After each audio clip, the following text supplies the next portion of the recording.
Auto ಚಾಲಕರ gas ಸಮಸ್ಯೆ ಮುಗಿಯುವಂತೆ ಕಾಣಿಸ್ತಿಲ್ಲ. ಆಟೋ ಚಾಲಕರು ಒಂದು ದಿನ ದೂಡೋದು ಕೂಡ ಕಷ್ಟ ಎನ್ನುವಂತಾಗಿದೆ. ಮನೆಗೆ ರೇಷನ್ ತಗೊಂಡು ಹೋಗ್ಲಿಕ್ಕೆ ಆಗ್ತಿಲ್ಲ, ಮಕ್ಕಳ ಫೀಸ್ ಕಟ್ಟಲಿಕ್ಕೆ ಆಗ್ತಿಲ್ಲ, ಆಸ್ಪತ್ರೆಗೆ ಹೋಗಿ ಮೆಡಿಸಿನ್ ತಗೊಳ್ಳೋದಕ್ಕೂ ಹಣವಿಲ್ಲ. ಗ್ಯಾಸ್ ಸಮಸ್ಯೆ ಬಗೆಹರಿಸಬೇಕು ಅಂತ ರಾಜಕಾರಣಿಗಳಿಗೆ ಅನಿಸಿಯೇ ಇಲ್ಲ.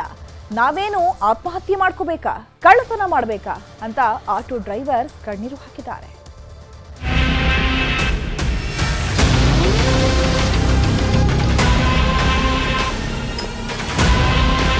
ಬೆಂಗಳೂರಿನಲ್ಲಿ ದಿನದಿಂದ ದಿನಕ್ಕೆ ಆಟೋ LPG ಸಮಸ್ಯೆ ಮತ್ತಷ್ಟು ತಾರಕಕ್ಕೇರ್ತಾ ಇರುವಂಥದ್ದು. ಪ್ರತಿದಿನವೂ ಕೂಡ ಆಟೋ ಚಾಲಕರು ಪರದಾಡುವಂಥ ಪರಿಸ್ಥಿತಿಯಲ್ಲಿ ಜೀವನ ಮಾಡಬೇಕು ಅನ್ನುವಂಥ ರೀತಿಯಲ್ಲಿ ಅವರು ಓಡಾಡ್ತಾ ಇರುವಂಥದ್ದು. ಹಾಗಿದ್ರೆ ಬೆಂಗಳೂರಿನಲ್ಲಿ ಉಂಟಾಗಿರುವಂಥ ಈ ಆಟೋ LPG ಕ್ಷಾಮದ ಹಿಂದೆ ಏನಾದರೂ ಕಾಣದ ಕೈಗಳಿದಾವ? ಒಂದು ದಿನಕ್ಕೆ ಎಷ್ಟು ಬೇಡಿಕೆ ಇದೆ ಬೆಂಗಳೂರಿನಲ್ಲಿ? ಈಗ ಉಂಟಾಗಿರುವಂಥ ಅಭಾವದ ಪ್ರಮಾಣ ಎಷ್ಟು ಅನ್ನೋದನ್ನೆಲ್ಲ ಕಂಪ್ಲೀಟ್ ಆಗಿ ಇವತ್ತಿನ ಈ ಸ್ಟೋರಿಯಲ್ಲಿ ನಾವು ನೋಡ್ತಾ ಹೋಗೋಣ.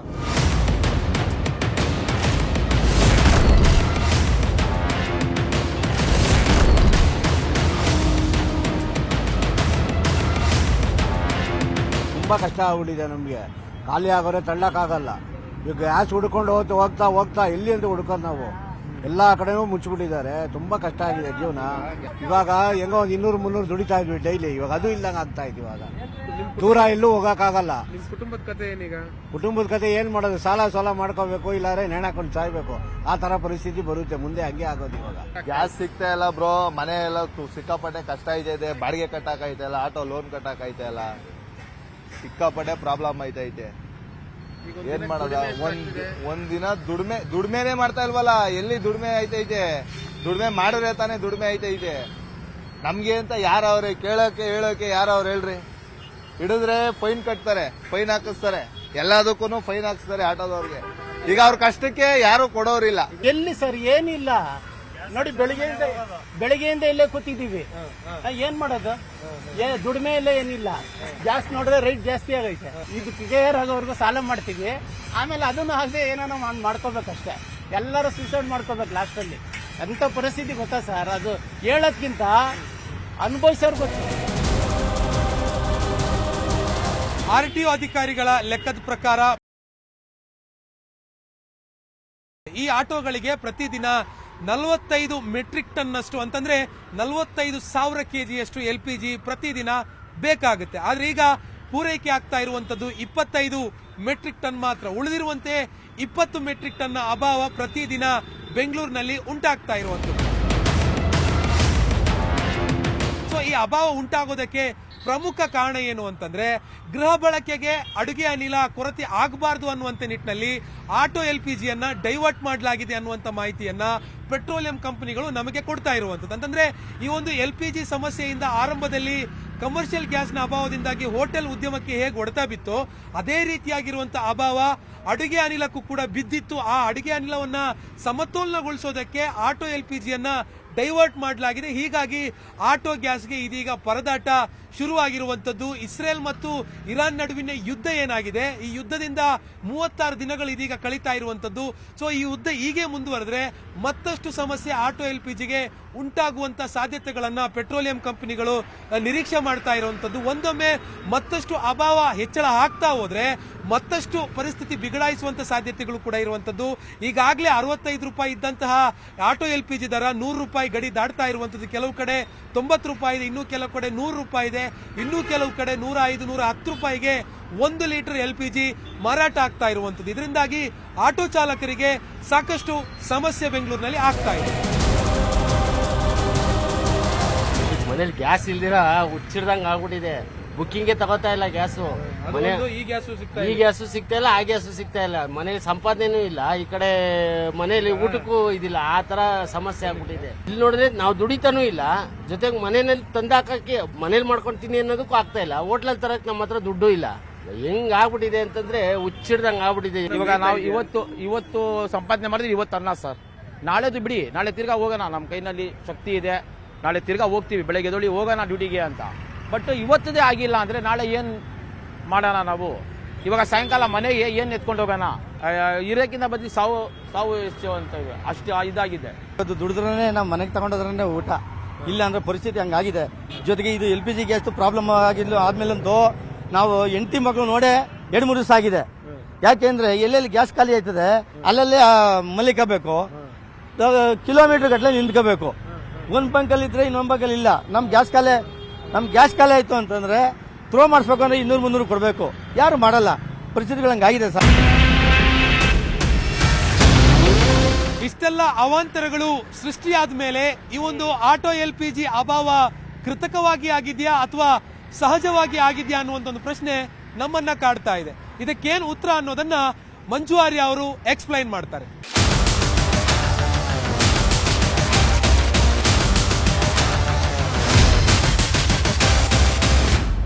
ಆಟೋ ಗ್ಯಾಸ್ನ ಅಭಾವ ಉಂಟಾಗೋದಕ್ಕೆ ನೂರಾರು ಕಾರಣಗಳಿರಬಹುದು. ಈಗ ಪ್ರತಿಯೊಬ್ಬರಿಗೂ ಕೂಡ ಅಷ್ಟೇ ಇದರಿಂದ ಮೂಡ್ತಾ ಇರುವಂಥ ಒಂದು ಅನುಮಾನ ಏನು ಅಂತಂದ್ರೆ ಇದರ ಹಿಂದೆ ಇರುವಂತಹ ವ್ಯಕ್ತಿಗಳು ಯಾರು, ಆ ಕಾರಣದ ಕೈಗಳು ಯಾವುದು ಅನ್ನುವಂಥ ಒಂದು ಅನುಮಾನ ಪ್ರತಿಯೊಬ್ಬರಿಗೂ ಕೂಡ ಅಷ್ಟೇ ಮೂಡುವಂತೆ ಮಾಡಿದೆ. ಹಾಗಾದ್ರೆ ಇದೆಲ್ಲದಕ್ಕೂ ಯಾರು ಹೊಣೆ, ಏನು ಇದರಿಂದ ಇರುವಂಥ ಒಂದು ರಹಸ್ಯ ಅನ್ನುವಂಥದ್ದನ್ನ ನಾನು ಹೇಳ್ತೀನಿ ನೋಡಿ.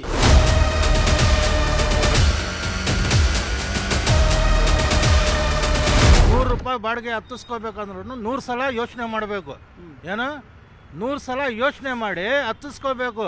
ಗ್ಯಾಸ್ ಸಿಗುತ್ತೋ ಇಲ್ವೋ, ಬಾಡಿಗೆ ಬಿಡಬೇಕಾ, ಇಲ್ಲ ದುಡ್ಡು ಸಂಪಾದನೆ ಮಾಡಬೇಕಾ, ಇಲ್ಲ ಬಂದೆ ನಾವು 5 ಗಂಟೆ 6 ಗಂಟೆ ಅದು ಸಿಕ್ಕಿದ್ರೆ ಅದೃಷ್ಟ. 3 ದಿವಸದಿಂದನೂ ಪ್ರತಾಪಿಗೆ ಬರ್ತಾನೆ ಇದ್ದೀವಿ, ವಾಪಸ್ ಖಾಲಿ ಹೋಗ್ತಾನೆ ಇದ್ದೀವಿ. ಫ್ಯಾಮಿಲಿನ ಗಾಡೀಲಿ ಕೂರಿಸ್ಕೊತೀವಿ, ಬಂದು ಗ್ಯಾಸ್ ಹಾಕ್ತಾರೆ, ಖಾಲಿ ಆಯಿತು ಅಂತಾರೆ. ನಮಗೆ 3-4 ದಿವಸದಿಂದನೂ ಜೀವನ ಮಾಡೋಕ್ಕಾಗ್ತಾ ಇಲ್ಲ, ಈ ಕಡೆ ಗಾಡಿನೂ ಓಡ್ಸೋಕ್ಕಾಗ್ತಾ ಇಲ್ಲ. ನಮಗೆ ಬರೀ ಸಮಸ್ಯೆ ಅಂತ ಹೇಳ್ತಾನೆ ಇದ್ದಾರೆ. ಯಾವತ್ತಿದು ಪರಿಹಾರ ಆಗುತ್ತೆ ಅಂತ ನಮಗೆ ಗೊತ್ತಿಲ್ಲ ಸರ್. ಗ್ಯಾಸ್ ಮಾಲೀಕರ ದುರಾಸೆಯಿಂದ ಈ ರೀತಿಯಂತ ಅಭಾವ ಅನ್ನುವಂಥದ್ದು ಉಂಟಾಗಿದೆಯಾ? ಗ್ಯಾಸ್ ಇದ್ರೂ ಇಲ್ಲ ಅಂತ ಹೇಳ್ಬಿಟ್ಟು ಗ್ಯಾಸ್ ಮಾಲೀಕರು ಏನಾದರೂ ಹೇಳ್ತಾ ಇದ್ದಾರಾ? ಇದರಿಂದ ಈ ರೀತಿಯಂಥ ಸಮಸ್ಯೆಗಳನ್ನುವಂಥದ್ದು ಉದ್ಭವ ಆಗ್ತಿದೆಯಾ ಅನ್ನುವಂಥ ಒಂದು ಅನುಮಾನವೂ ಕೂಡ ಅಷ್ಟು ಈಗಾಗಲೇ ಮೂಡ್ತಾ ಇದೆ. ಸರ್ಕಾರಿ ಸ್ವಾಮ್ಯದ ಬಂಕ್ಗಳಿಗೆ ಕಡಿಮೆ ಗ್ಯಾಸ್ ಏನಾದರೂ ಪೂರೈಕೆ ಆಗ್ತಿದೆಯಾ? ಅದರ ಬದಲು ಖಾಸಗಿ ಸಂಸ್ಥೆಗಳಿಗೆ ಅತಿ ಹೆಚ್ಚಿನ ಸಂಖ್ಯೆಯಲ್ಲಿ ಗ್ಯಾಸನ್ನು ಪೂರೈಕೆ ಮಾಡುವಂಥ ಉದ್ದೇಶ ಏನಾದರೂ ಹಿಂದೆ ಇದೆಯಾ ಅನ್ನುವಂಥದ್ದು ಕೂಡ ಒಂದು ಕಡೆ ಮೂಡ್ತಾ ಇರುವಂಥ ಒಂದು ಅನುಮಾನ. ಇನ್ನು ಬರ್ತಿರುವಂತಹ ಎಲ್ಲ ಗ್ಯಾಸ್ ಕೂಡ ಅಷ್ಟೇ ಕಾಳಸಂತೆಗೆ ಹೋಗ್ಬಿಟ್ಟು ಇದು ಆಟೋ ಚಾಲಕರ ಮೇಲೆ ಪ್ರಭಾವ ಬೀರುವಂತೆ ಮಾಡ್ತಿದೆಯಾ ಅನ್ನುವಂಥ ಒಂದು ಅನುಮಾನವೂ ಕೂಡ ಅಷ್ಟೇ ಈಗಾಗಲೇ ಮೂಡ್ತಾ ಇದೆ. ಇದೆಲ್ಲದರ ಬಗ್ಗೆಯೂ ಕೂಡ ಅಷ್ಟೇ ಯಾಕೆ ಸರ್ಕಾರ ಮೌನ ವಹಿಸಿದೆ ಅನ್ನುವಂಥದ್ದು ಆಟೋ ಚಾಲಕರು ಕೇಳ್ತಾ ಇರುವಂಥ ಒಂದು ಪ್ರಶ್ನೆ. ₹67 ₹70 ಇದೆ. ಇವು ₹105 ₹135 ₹190 ಹಿಂಗೆ ಮಸ್ಬಂದ ಮಾಡ್ಕೊಂಡು ಹೋಗ್ತಾ ಇದ್ದಾರೆ. ಬೆಳಿಗ್ಗೆಯಿಂದ ರಾತ್ರಿವರೆಗೂ ನಿಂತ್ಕೊಳ್ಳಿ ಗೊತ್ತಾಗ್ತದೆ ಬಂಡವಾಳ. ಎಸಿ ಕುತ್ಕೊಂಡ್ಬಿಟ್ಟು ಆರಾಮಾಗಿ ಕಾರ್ ಹೊಡ್ಕೊಂಡು ಕುತ್ಕೊಂಡ್ಬಿಟ್ಟು ಆಗೋಗ್ಬಿಡ್ತಾ ಕುತ್ಕೋಬೇಕು. ನಮಗೆ ಸಾಯ್ಬೇಕು ಗೊತ್ತಾಗತ್ತ. ಅವಾಗ ಸುಲಿಗೆ ಮಾಡ್ತಾ ಇದ್ದಾರೆ. ಮಹಾರಾಷ್ಟ್ರದಲ್ಲಾಗಿದ್ಯಾ, ತಮಿಳ್ನಾಡಲ್ಲಾಗಿದ್ಯಾ, ಕೇರಳದಲ್ಲಾಗಿದ್ಯಾ, ಕರ್ನಾಟಕದಲ್ಲಿ ಯಾಕೆ ಆಗ್ತಾ ಇದೆ? ಏನಾದ್ರು ಲಗೇಜ್ ಹಾಕೊಂಡು ಹೋದ್ರೆ ದಯವಿಟ್ಟು ಹಿಡಿಬೇಡಿ. ನಮಗೆ ದಯವಿಟ್ಟು ಒಂದು ಇದು ಪರಿಹಾರ ಆಗೋವರೆಗೂ ನಮಗೆ ಹಿಡಿಬೇಡಿ. ನಮ್ಮ ಇಷ್ಟ ಪ್ಯಾಸೆಂಜರ್ ಇದ್ರು ದಯವಿಟ್ಟು ಹಿಡಿಬೇಡಿ. ನಾನು ಟ್ರಾಫಿಕ್ ಪೊಲೀಸವ್ರಿಗೆ ಇದಂತೂ ವಿನಂತಿ ಮಾಡ್ಕೊತೀನಿ, ಬೆಂಗಳೂರು ಟ್ರಾಫಿಕ್ ಪೊಲೀಸವ್ರಿಗೆ.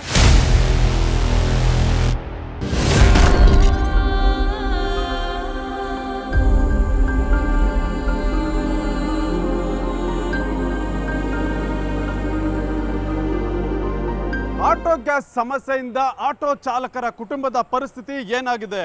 ಯುದ್ಧದ ನೆಪದಲ್ಲಿ ವ್ಯಾಪಾರಿಗಳ ಹಣದ ದಾಹಕ್ಕೆ ಬಡ ಕುಟುಂಬದ ಕಣ್ಣೀರ ಕಥೆಯನ್ನ ತೋರಿಸ್ತೀವಿ ನೋಡಿ.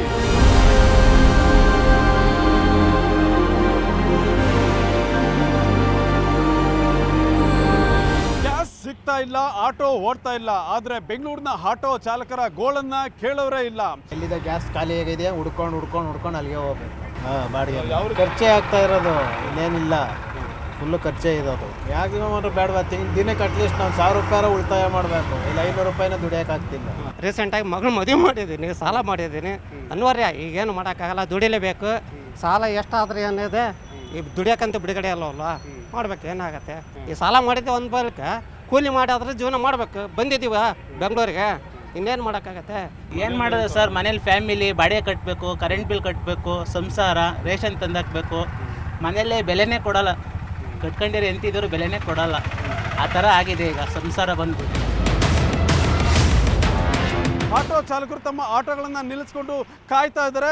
ಆದರೆ ಈ ಒಂದು ಕಾಯುವಿಕೆ ಒಂದು ಕಡೆ ಆದರೆ ಅವರ ಜೀವನ ಯಾವ ರೀತಿ ನಡೀತಾ ಇದೆ, ಯಾವ ರೀತಿ ಪರಿಸ್ಥಿತಿಗಳನ್ನ ಫೇಸ್ ಮಾಡ್ತಾ ಇದ್ದಾರೆ ಅನ್ನೋದನ್ನ ಕೇಳಿದ್ರೆ ಎಂಥವ್ರಿಗೂ ಕೂಡ ಕಣ್ಣಲ್ಲಿ ನೀರು ಬರುತ್ತೆ. ಡೈಲಿ ದುಡಿಬೇಕು, ಡೈಲಿ ತಿನ್ಬೇಕು ಸರ್ ನಾವು. ಹಂಗೈತೆ ಸರ್ ಜೀವನ ನಮ್ಮದು. ತುಂಬ ಕಷ್ಟ ಐತೆ. ಈಗ ಬೇರೆ ಕೆಲ್ಸಕ್ಕೆ ಹೋಗಂದ್ರೆ ಬೇರೆ ಕೆಲ್ಸಕ್ಕೆ ಆಗಲ್ಲ ನಮಗೆ ಮಾಡೋ ಕೆಲಸ. ಈಗ ತುಂಬ ಕಷ್ಟ ಆಯಿತು. ಮಕ್ಕಳು ಫೀಸ್ ಕಟ್ಟಬೇಕು, ಆಟೋ ತುಂಬ ಇದೈತೆ, ಗ್ಯಾಸ್ ಸಿಗ್ತಾಯಿಲ್ಲ ನಮಗೆ. ಸರ್ ಗ್ಯಾಸ್ ಸಿಗ್ತಾ ಇದೆ, ಒಂದು ಡಬಲ್ 60 ರೂಪಾಯಿ ಇರೋದು ಇವಾಗ ಬಂದು 60 ರೂಪಾಯಿ ಇರೋದು 105 ರೂಪಾಯಿ ಮಾಡ್ತಾವ್ರೆ. ಏನು ಮಾಡೋದು ಹೇಳಿ. ಈಗ ಪುನಃ ಬಂದಿದ್ದೀವಿ, 400 ರೂಪಾಯಿಗೆ ಹಾಕ್ಸ್ಕೊಯ್ತೀವಿ. ಸಾಯಂಕಾಲ ಗಂಟೆ ಒಂದು 600 ರೂಪಾಯಿ ದುಡಿತೀವಿ. ಊಟದ ಖರ್ಚು 100 ರೂಪಾಯಿ ಆಯ್ತದೆ. 100 ರೂಪಾಯಿ ಮನೆಗೆ ತಗೋಗಿ ಏನು ಮಾಡೋದು ಸರ್ ನಾವು?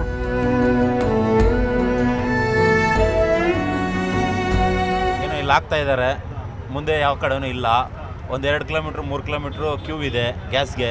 ನಾವು ಹೋದ ವಾರದಲ್ಲಿ 3 ಕಿಲೋಮೀಟ್ರ್ ನಿಂತ್ಕೊಂಡು ಹಾಕ್ಸ್ಕೊಂಡಿದ್ದೀವಿ. ಅವ್ರು ಹಾಕೋಷ್ಟು ಹಾಕ್ಸ್ಕೊಂಡು ಹೋಗ್ಬೇಕಷ್ಟೇ. ನಾವು ಬಾಡಿಗೆ ಅಂತೂ ಓಡಿಸೋಕ್ಕಾಗ್ತಾ ಇಲ್ಲ. ಆಗೋದೆಲ್ಲ ಒಳ್ಳೇದಕ್ಕೆ ಅನಿಸುತ್ತೆ ಸರ್. ಏನೇನಾಗುತ್ತೋ ಎಲ್ಲ ಒಳ್ಳೇದಕ್ಕೆ, ಯಾವುದು ಕೆಟ್ಟದಕ್ಕಂತ ಆಗ್ತಾಯಿಲ್ಲ.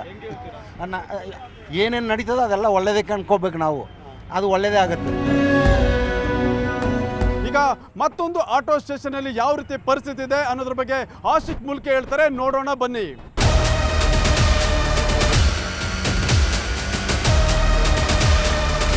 ಅಲ್ಲಿ ಮಾತ್ರ ಅಲ್ಲ, ನಾನೀಗ ಇರುವಂತಹ ಜಾಗದಲ್ಲೂ ಕೂಡ ಆಟೋ ಚಾಲಕರದ್ದು ಬಹಳ ದಯನೀಯ ಪರಿಸ್ಥಿತಿ. ಸದ್ಯಕ್ಕೆ ನಾನು ಮೂಡಲಪಾಳ್ಯದಲ್ಲಿರುವಂತಹ ಸೂಪರ್ ಗ್ಯಾಸ್ ಆಟೋ ಬಂಕ್ ಮುಂದೆ ಇದ್ದೀನಿ. ಇಲ್ಲೂ ಕೂಡ ಆಟೋ ಚಾಲಕರು ಪರದಾಡ್ತಾ ಇದ್ದಾರೆ.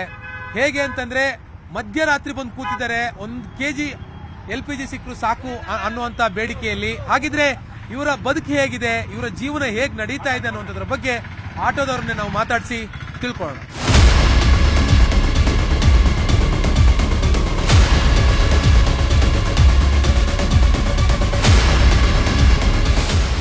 ಕಷ್ಟ. 3 ದಿವಸ ಗಾಡಿ ನಿಲ್ಲಿಸಿದ್ದೀನಿ, ಇಲ್ಲ ಏನು ಮಾಡೋಕ್ಕಾಗತ್ತೆ. ಹಾಲು ಬೇಡ ಬಿಡಿ, ಹಾಲು ಬೇಡ, ಏನು ಬೇಡ. ದಿವಸ ಗಾಡಿ ಓಡಿದ್ರೆ ದುಡ್ಡು, ಇಲ್ಲ ಅಂದರೆ ಇಲ್ಲ. ಇನ್ನು 2 ದಿವಸ ಹೋದರೆ ಎಲ್ಲ ಎಲ್ಲಾದರೂ ಹೋಗ್ಬೇಕಾಗತ್ತೆ, ಇಲ್ಲ ಆತ್ಮಹತ್ಯೆ ಮಾಡ್ಕೋಬೇಕಾಗುತ್ತೆ. ಅಷ್ಟು ಕಷ್ಟ ಇದೆ. ನಾನು ಶುಗರ್ ಪೇಷೆಂಟು. ನಿಜವಾಗ್ಲೂ ಮಾತ್ರೆಗೆ ವಾರಕ್ಕೆ ಸುಮಾರು 3-4 ಸಾವಿರ ರೂಪಾಯಿ ಮಾತ್ರೆ ಬೇಕು. ಮಾತ್ರೆಗಂತೂ ಒಂದು ಜನ, ಬಾಡಿಗೆಗೆ ಒಂದು ಜನ, ಹೇಳಿ ನೀವೇ. ತುಂಬಾ ಕಣ್ಣೀರು ಬರ್ತಾಯಿದೆ. ಕಷ್ಟ ಅಂದರೆ ಕಷ್ಟ. ಗ್ಯಾಸ್ ಸಿಕ್ಕಿದ್ರೆ ನಮ್ಮ ಹೊಟ್ಟೆಪಾಡು ನಾವು ಹೆಂಗೋ ಜೀವನ ಮಾಡ್ಕೊಂಡು ಹೋಗ್ತೀವಿ, ಇಲ್ಲ ಅಂದರೆ ಇಲ್ಲ. ಗೌರ್ಮೆಂಟು ಯಾವ ರೀತಿ ಇರಬೇಕು ಅಂದರೆ, ನಮಗೆ ಬಡವರಿಗೆ ಇಂಥ ಟೈಮಲ್ಲಿ ಯಾವ್ಯಾವಾಗಲೂ ಹೆಲ್ಪ್ ಮಾಡ್ತಿರಲ್ಲ, ಇಂಥ ಟೈಮಲ್ಲಿ ನಮ್ಮಂಥರಿಗೆ ಒಂದು ಗೌರ್ಮೆಂಟ್ ಕಡೆಯಿಂದ ಒಂದು 5,000 10,000 ಒಂದು ಹೆಲ್ಪ್ ಮಾಡಿದರೆ ಆಟೋದವರು, ಕ್ಯಾಬ್ನವ್ರು ಎಲ್ಲರದ್ದು ತೊಂದರೆ ಇದೆ. ಆಟೋದವರು ಹಣ ರೋಡಿಗೆ ಬಂದುಬಿಟ್ಟಿದ್ದಾರೆ. ಜೀವನ ಅವ್ರು ಆಟೋ ಓಡಿಸ್ಬೇಕೋ ಇಲ್ಲ ಕಳ್ತನ ಮಾಡಬೇಕೋ, ಗೌರ್ಮೆಂಟಲ್ಲಿ ನೀವು ಡಿಸೈಡ್ ಮಾಡಿ. ಇವತ್ತು 200 ರೂಪಾಯಿ ದುಡಿಮೆ ಮಾಡಿದ್ವಿ, ಯಾವಾಗ ಗ್ಯಾಸ್ ಖಾಲಿ ಆಗೋಯ್ತು. ಆ 200 ರೂಪಾಯಿ ಗ್ಯಾಸ್ ಹಾಕೋಣಂತ ಅಲ್ಲೆಲ್ಲಿ ಸುತ್ಕೊಂಡು ಇಲ್ಲಿ ತನಕ ಬಂದಿದ್ವಿ. 70 ರೂಪಾಯಿ ಬೇಕಣ್ಣ. ಅನ್ನ ಸಾಂಬಾರು ಇವತ್ತು ಈ ರವೀಂದ್ರ ಕಲಾಕ್ಷ ಎಲ್ಲ ಅಲ್ಲಿ ತಿಂದೆ ಊಟ. ಇವತ್ತು 70 ರೂಪಾಯಿ ಅನ್ನ ಸಾಂಬಾರು. ಇವಾಗ ಬ್ಯಾಟ್ರಿ ಗಾಡಿಗಳು ಸುಮಾರು ತೆಗೆದುಕೊಂಡು ಮಾಡ್ಕೊಬಿಟ್ಟಿದ್ದಾರೆ, ಸೇಲ್ ಇಲ್ಲ.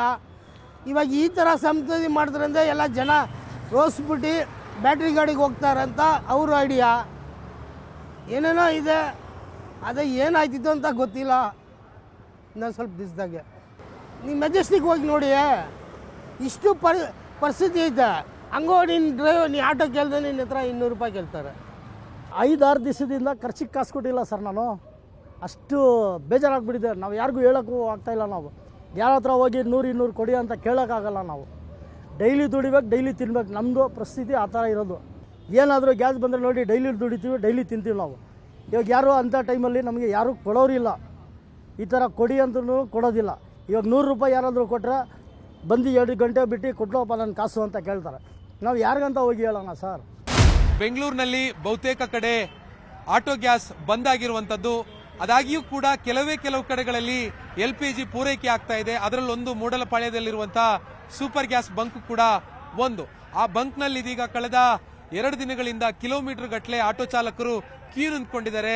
ಬೆಳಿಗ್ಗೆ ಬಂದ್ರೆ ಸಂಜೆ ಅವರಿಗೆ ಗ್ಯಾಸ್ ಸಿಗ್ತಾ ಇದೆ. ಕೆಲವರು ಮಧ್ಯರಾತ್ರಿ ಬಂದು ಕ್ಯೂನಲ್ಲಿ ಆಟೋ ಹಾಕ್ಬಿಟ್ಟು ಹೋಗಿದ್ದಾರೆ. ಈಗ ಅಂದ್ರೆ ಬೆಳಿಗ್ಗೆ ಮಧ್ಯರಾತ್ರಿ ಹಾಕಿದವರಿಗೆ ಬೆಳಿಗ್ಗೆ ಅಥವಾ ಮಧ್ಯಾಹ್ನದಷ್ಟೊತ್ತಿಗೆ ಆಟೋ ಗ್ಯಾಸ್ ಸಿಗ್ತಾ ಇರುವಂತದ್ದು ಬಹಳ ದಯನೀಯವಾಗಿರುವಂತ ಪರಿಸ್ಥಿತಿಯಲ್ಲಿ ಅವ್ರು ಈಗಾಗಲೇ ಇರುವಂತದ್ದು. ಕೆಲವು ಆಟೋ ಚಾಲಕರನ್ನ ಮಾತಾಡಿಸುವಂತ ಸಂದರ್ಭದಲ್ಲಿ ಕಣ್ಣಲ್ಲಿ ನೀರು ಬರೋದೊಂದು ಬಾಕಿ, ಅಂತಂತ ಕಥೆಗಳನ್ನ ಅವರು ನಮ್ಮ ಮುಂದೆ ಬಿಚ್ಚಿಡ್ತಾ ಇದ್ದಾರೆ. ಕೆಲವರು ಮನೆಯಲ್ಲಿ ಅನ್ನ ಬೇಯಿಸೋಕ್ಕೂ ಕೂಡ ಆಗದೆ ಇರುವಂತ ಪರಿಸ್ಥಿತಿ ಇದೆ. ಇವತ್ತು ದುಡಿದ್ರೆ ಇವತ್ತು ತಿನ್ಬೇಕು ಸರ್ ನಾವು ಅನ್ನುವಂತ ಮಾತುಗಳನ್ನ ಅವರು ಹೇಳ್ತಾ ಇರುವಂತದ್ದು. ಈ ಸಮಸ್ಯೆಯಿಂದಾಗಿ ನಮ್ಮ ಹೊಟ್ಟೆ ಮೇಲೆ ತಣ್ಣೀರು ಬಟ್ಟೆ ಹಾಕ್ತಂಗ್ ಆಗ್ಬಿಟ್ಟಿದೆ. ಹೇಗೆ ನಾವು ಜೀವನ ಮಾಡಬೇಕು, ಆತ್ಮಹತ್ಯೆ ಅಲ್ಲದೆ ನಮ್ಮ ಮುಂದೆ ಬೇರೆ ದಾರಿ ಇಲ್ಲ ಅನ್ನುವಂತ ಭಾವನಾತ್ಮಕ ಕಥೆಗಳನ್ನ ನಮ್ಮ ಮುಂದೆ ಅವರು ಹೇಳ್ತಾ ಇರುವಂತದ್ದು.